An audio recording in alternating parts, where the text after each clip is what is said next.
Consumer Report says parents are spending more, what do you know, on school supplies, mostly for technology, including smartphones and tablets. For kids, having a smartphone, it really is more about being cool. For parents, though, it's about peace of mind and, of course, cost. So here to share some tips so everyone in your family stays happy, that's important, is Kelly Starling with AT&T. Glad to have you back with us. Thanks for having me here. So when it comes to, obviously, the technology, the cell phones out there, what are we looking for to get the best deal? The first thing we suggest before you even go out looking, do what we call a cell assessment.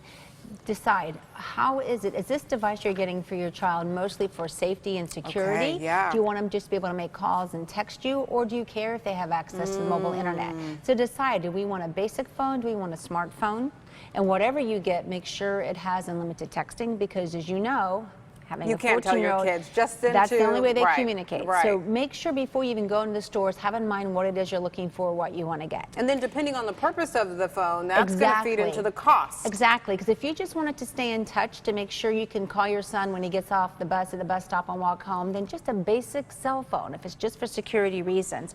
Also, make sure that you have really strong coverage where your kid's going to use the phone the most. So all the providers have online coverage maps. Check the provider's online coverage map. Tip. Check their return, their return policy. Make sure you test drive it during those first few days to make sure it works everywhere that it works. And if you don't want to get tied into a contract and it's more about just having the device for safety and it's about cost, then consider a prepaid option. Like the Go phone is pay as you go.